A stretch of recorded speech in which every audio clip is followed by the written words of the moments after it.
Hi, everyone. I'm Shaheen from The Content Mix, and I'm excited to be here with Philip Rost, Marketing Director for EMEA at GE Healthcare, which is a global provider of diagnostic equipment and other medical devices.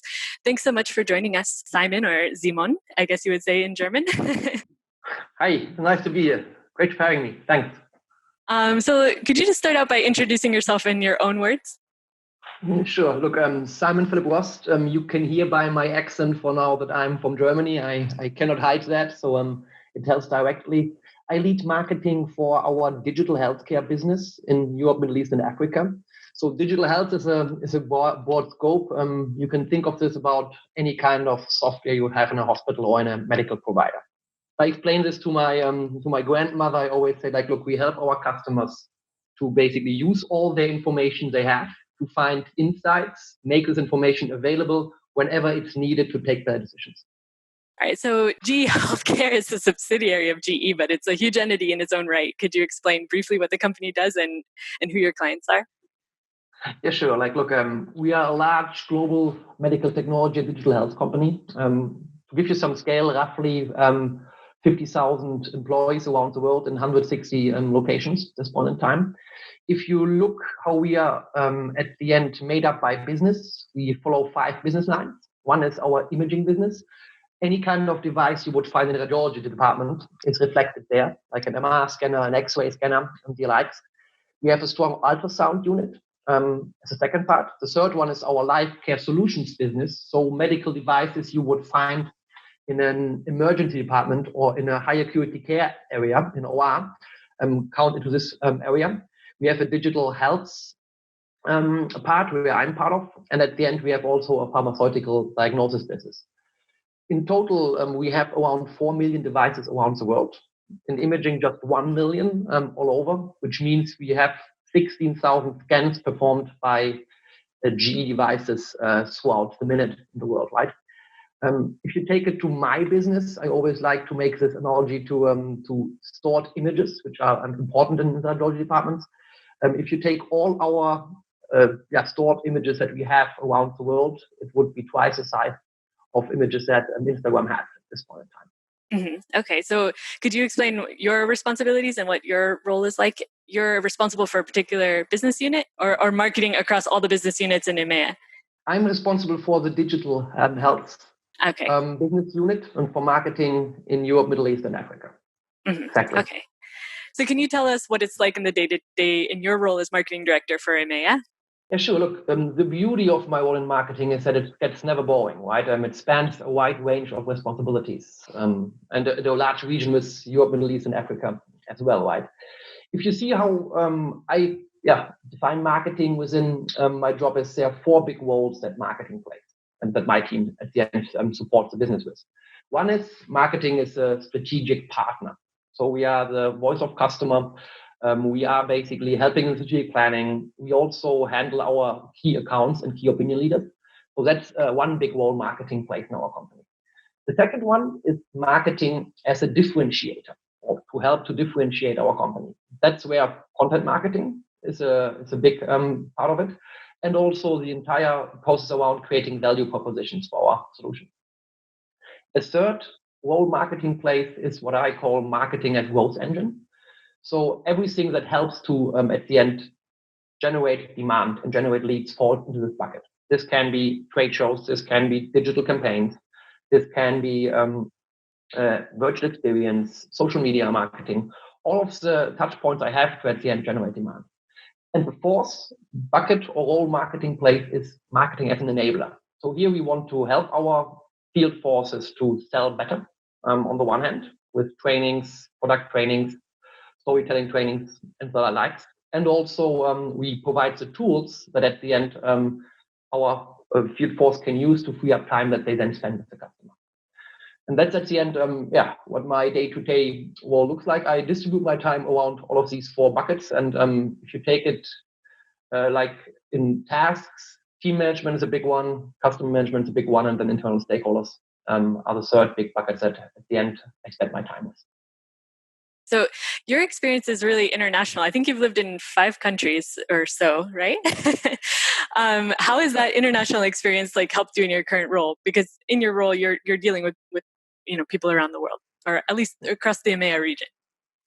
Yeah, for sure. I mean, I lived quite some time abroad in my life, I would say, which at the end helps you, I guess, to be more flexible on the one hand, right? There are situations you live through and you don't take them that serious. That's one big, let's say, factor. The second one is I believe in diversity as such, right? Diversity is very powerful. If you bring together the right people with the right skill set and the right, also different opinions, magic can happen, I always say, right? And if you lived in various countries, I think you had discussions that help with that.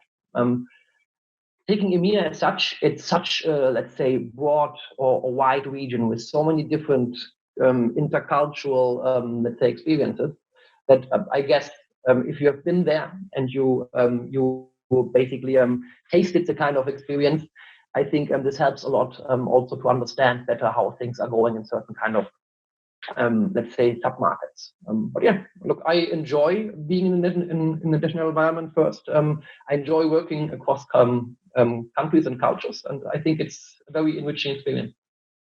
And so your background is actually in management consulting. Why did you make the switch to marketing? Look, that's a good question. I remember well my times in consulting, and with all the typical stereotypes like work hard, play hard, and the things in there. I have to say I enjoyed consulting very much because you learn early on to work on high priority projects. You get exposure to decision makers. You basically also get responsibility very early on in your career, right? But my transition to marketing was not planned, though, right? It happened during my MBA. In an MBA, you get time to let's say rethink.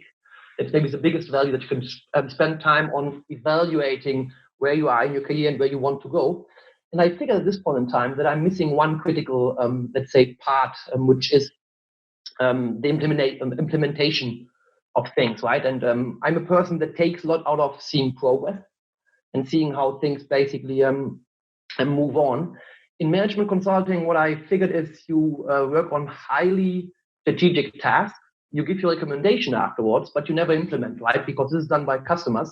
And I was missing this part in my career. During the MBA, there was this what I call the like basically a big, hairy and audacious moment where this came out, and I basically decided to go to a major company like GS, yeah, where I'm now since nearly a decade. And marketing was, let's say, attracted me most in this environment. But I think there were a lot of transferable skills that you can apply from consulting also to marketing. Mm-hmm. Sounds like there was some planning involved there then. It was just a big pivot. Right. Yeah, okay. You can't yeah, you can't take the planning out of your German ways, I guess. But okay, but you took a leap, in your career. And so yeah, tell us about how do you think your consulting background impacts your approach to marketing now? Look, I mean, in consulting, what you learn is several things. I would say one is that you work a lot with data, right? And you take, let's say, well-informed decision based on data. I also believe that what I learned there is that you learn to rely on the network of experts quite a lot, because you as a consultant cannot know everything in detail normally, and you have subject matter experts for basically majority of fields you want to have access to. I think that's something in consulting which helps you. And the third big point that I see is project management, which we did quite a lot. You learn how to manage large projects and how to hold people accountable. And these, let's say, things at the end are all transferable into the world of marketing as such, I believe. If you then pair this with creativity, with imagination, with diversity, I believe that's when magic can happen, and that's where my team comes in. I mean, I'm very good on the numerical side, on the problem-solving side, and I try to get everything that I don't have that's there for marketing basically covered by my team, right? But I believe that these skills at the end help a lot in today's world as well, because there is more and more data. You can use this data for better and well-informed decisions. And what I took from my consulting days is exactly this: how you break down the data, you find the insight that's necessary to basically take the best decision for us going forward. Okay, so going back to what you're doing now, how does content, you started to touch on this, but like how does content play into what you do? And can you tell us about who your target audience is as well for the content you produce? I noticed that on different channels, you have very different types of content. So it looks like you're really targeting multiple audiences there. Let's start maybe with the audience to let's say tackle this first. In terms of audience, healthcare is going through a change right now. We have decision makers. If you take my business unit, it's normally the C level.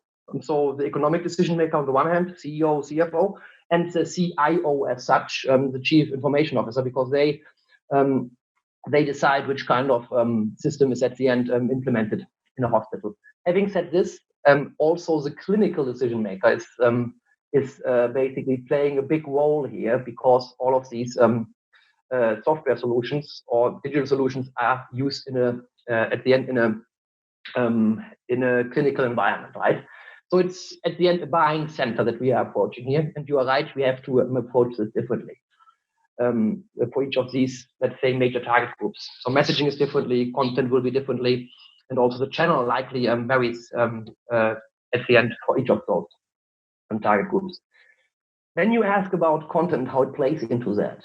I think Bill Gates said in the past, content is king, and I think that's still valid today, right? Because I said before, I see marketing's role as being a differentiator, and content is exactly where you can differentiate.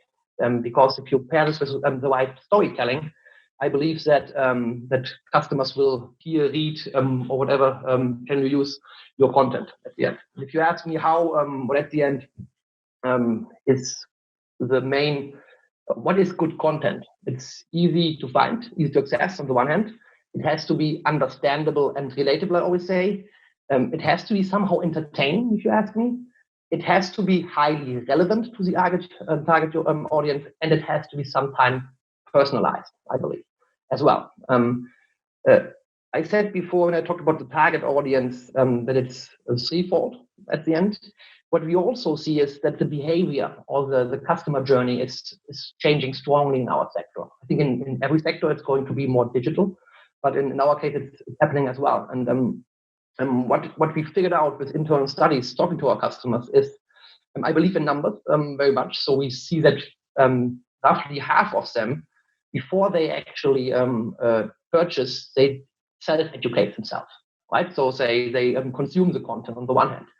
Then we know that they, at the end, look into 11 pieces of thought leadership content before they reach out to our sales force or to us as a company.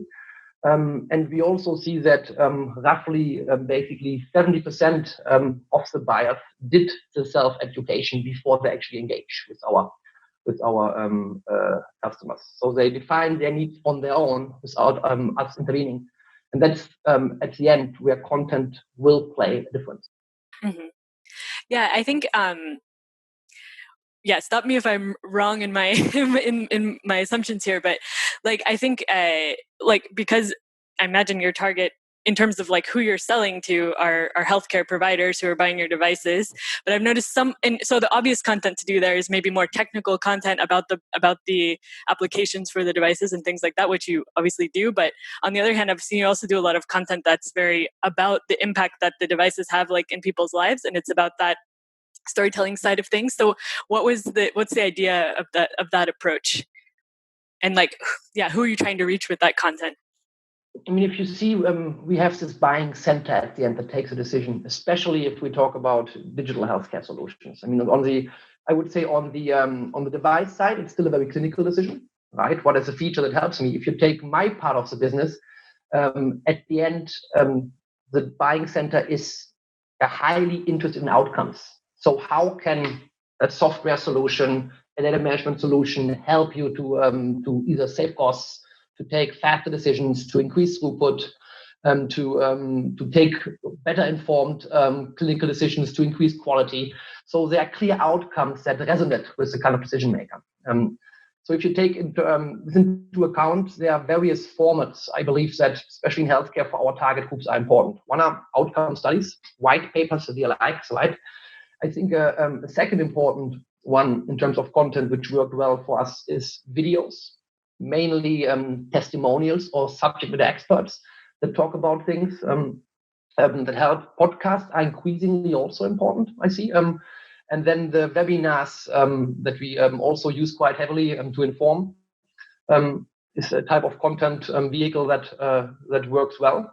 And last but not least, I also believe that user-generated content will become more and more important, where you have actually users of your software or clinical users talking about their successes. I always follow this mantra that at the end, customer outcomes is the best success testimonial, and this also has to be reflected in your content. Mm-hmm. Absolutely. And I imagine that's like a whole operation of like finding those people to like give their testimonials. And I mean, I just noticed you have a lot of them, but I guess you're a huge company, so you have the resources to do that, right? But yeah.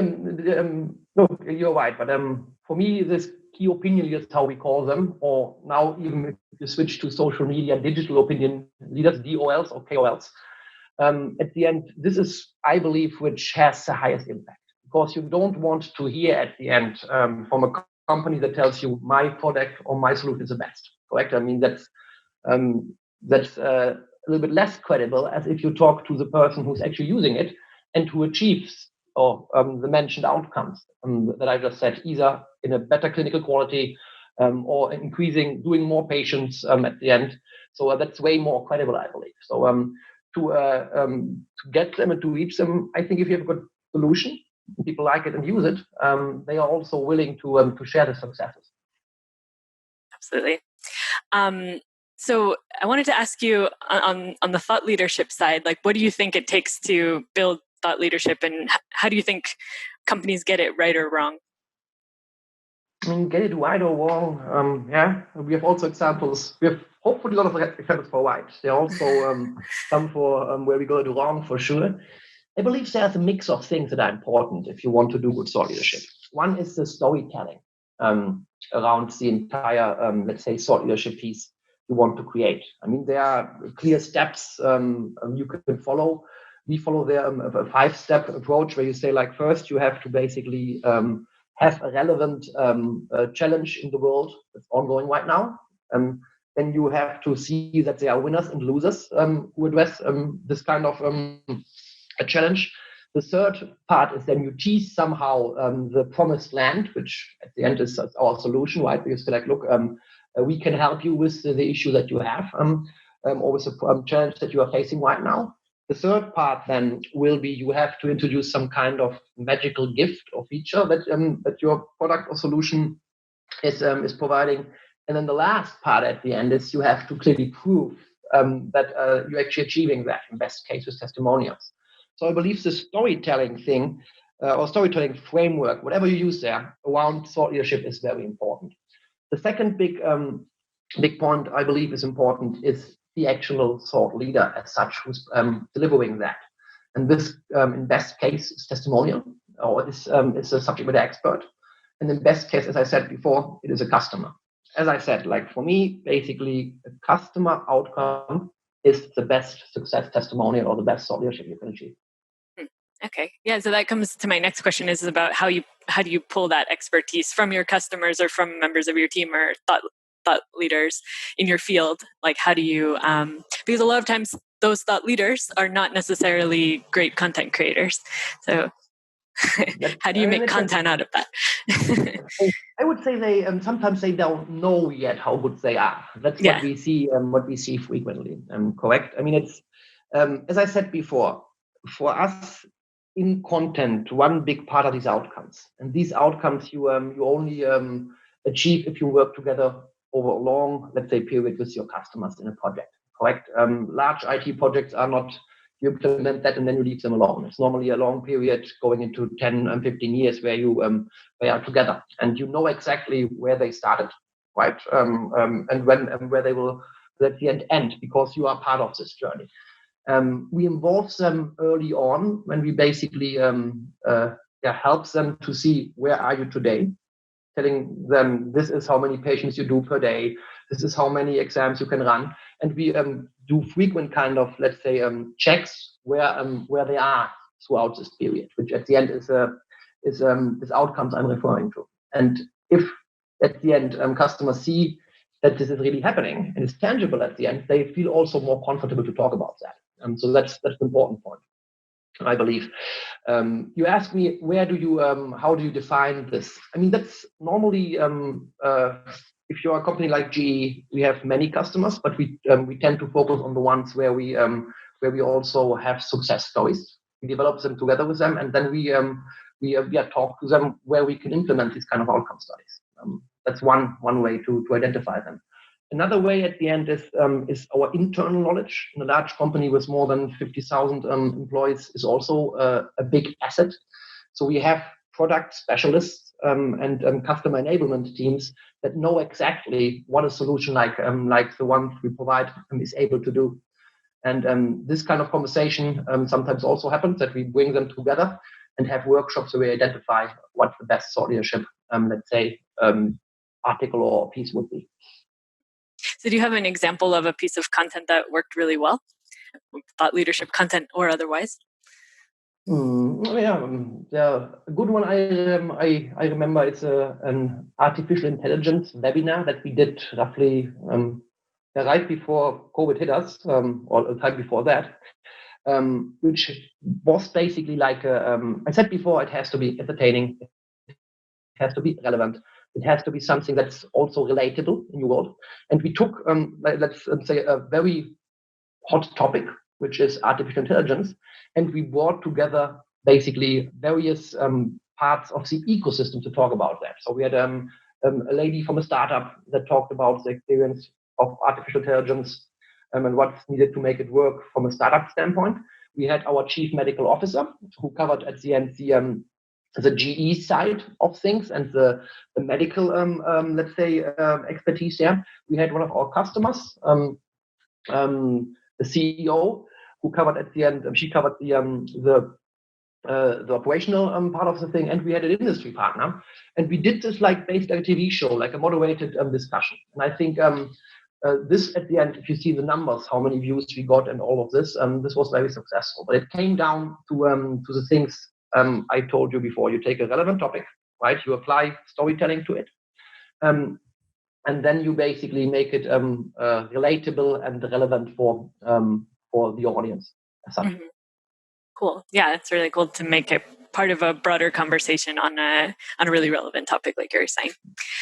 Being responsible for EMEA means you work across markets in Europe, Middle East, and Africa. How do you make your content resonate across all these different regions? I mean, that's always the beauty, but also the challenge of working in such a large region, that in some cases you can use more generalistic messages, but in many cases you have to tailor-made it, right? Because talking to a hospital provider or to a doctor in Germany might different a lot about somebody about the content or the messages we use for a healthcare provider somewhere in Turkey or in Africa, right? Also, the kind of let's say challenges they face are different from market to market. And what we do here is literally we try to focus on regions where we have already installations and where we want to tell a story, and we have the teams on the ground that help us with that. So I have got a marketing manager for Europe. She's very much looking into the market there. I've got a marketing manager for the Middle East region, which is different. And their job is at the end to see what content at the end can be used for the entire EMEA region, but also how do we have to develop content that is used in the sub-markets. This can either be by tailoring the existing message of something general, or by creating, let's say, content specifically for the region.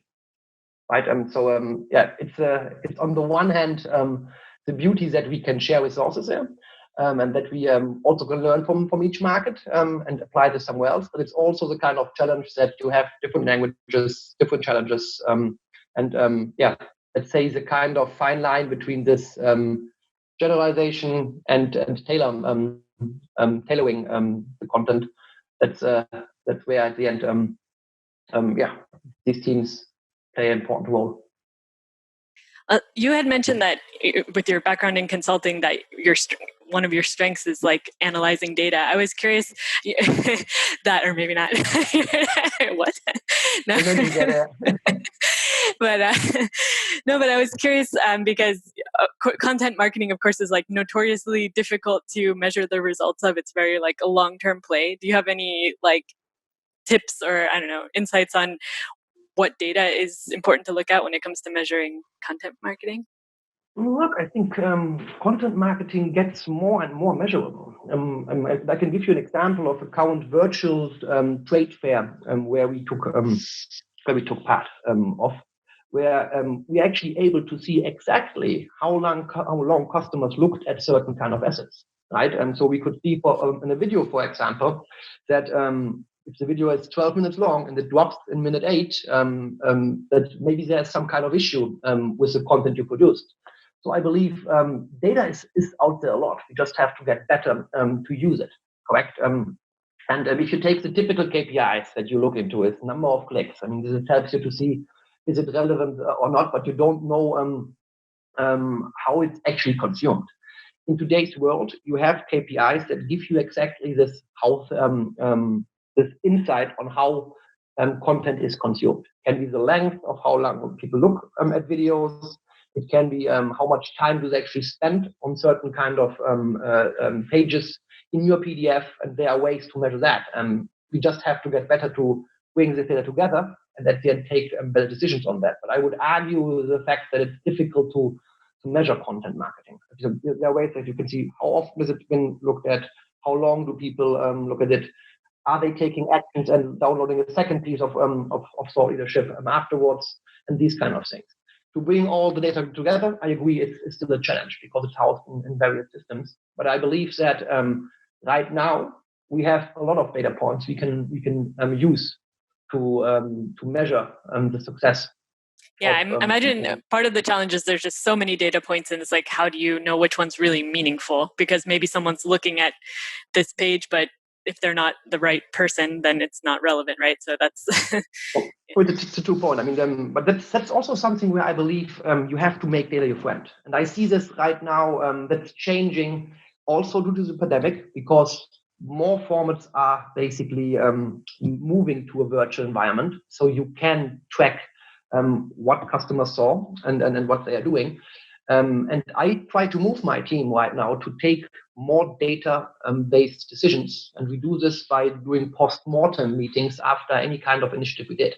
If we do a webinar, we afterwards regroup and we go through the certain kind of KPIs that we say, like, look, why is this happening? And we try to understand it.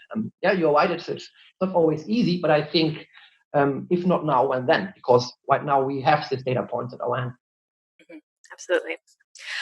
So we're reaching the last part of the interview. I wanted to ask you about your recommendations. Okay. Yeah. So first of all, what's your favorite app at the moment? You mean on a personal or on a business? Either one. It's the open question, or both. I think there are various, right? For what I use quite a lot lately is Audible, because I'm discovering like hearing books, not reading them for me. There's an app which is called Get Abstract, where you can basically get in a very digestible format book resumes at the end and book summaries, which help me to identify which is the next book I want to read or the next podcast I want to hear. So that's something I use quite extensively. And on a personal level, also sports-wise, there's an app called Strava, which I like a lot lately to track my results and try to become to improve my performance, which is so. Yeah. Okay. Nice.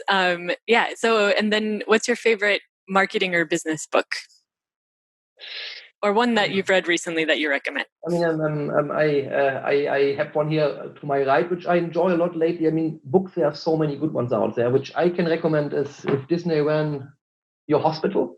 Yeah, there we go. If Disney Ran Your Hospital. Okay. By Fred Lee. It's an old one. I just started from 2005, basically this edition. It tells you how you can apply at the end customer-facing techniques also to patients. It speaks about 9.5 things that he would do differently. I wonder what the 1.5 thing is, but I'm just at the beginning. But right now it reads very well. Then there are many books you can see out there which help to not just the marketing standpoint, also to understand better digital health, which is also an emerging topic. Deep medicine is one which I can recommend from a couple as well. Yeah. Okay. Very cool. And what's your best productivity hack? You tell me. Productivity hacks. What I try to do is I try to batch my emails twice a day, because since I'm working, I guess I'm trying to fight the email flood that everybody deals with every day. But I batch them twice a day. I spend in the morning an hour, and then before I basically end my day again, time to not get distracted. That's you actually schedule the time for the email checking? It's a but basically not scheduled, but I have in the morning and before I stop working. That's where I focus on it. What I schedule is deep working times, where I literally tell everybody, don't interrupt me. And I like right now, my mobile phones are switched off, so nobody's interrupting. That's something I do, and I try to do this typical thing which called eat the fox first, right? To tackle your biggest problems in the morning, which sometimes works, sometimes doesn't. Yeah, well, those are good tips. And then lastly, do you recommend any learning resources or online courses? Also many. I mean, what I recently tested, if you want to invest money, is LinkedIn Learning, without doing publicity here, but they have got a very wide range of self-paced learning courses, which I enjoy. And then Coursera is always a good resource to go to if you don't want to invest and search for free courses on digital marketing, online marketing, artificial intelligence. So there are many out there. What's the last course that you did?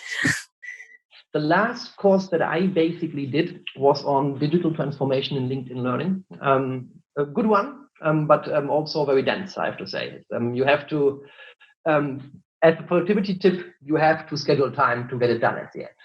Yeah. Because it's like, you have to dedicate easily 45 minutes a day to do so. Yeah, the time commitment. All right, so we've reached the end of the interview, but just wanted to give you the chance to give any final parting advice or takeaways for other marketers in Europe. Final advice is one, as I always said throughout the interview, I think make data your friend. Try to base all your decisions on data points. That helps. Second one, I believe is always a good one, especially in current times of pandemic. Also be a little bit more bold and try new things, because surely things that you did in the past are not working right now. That's a recommendation. Also, leave your teams with a space to make errors and to test new things and to be bold. Second advice.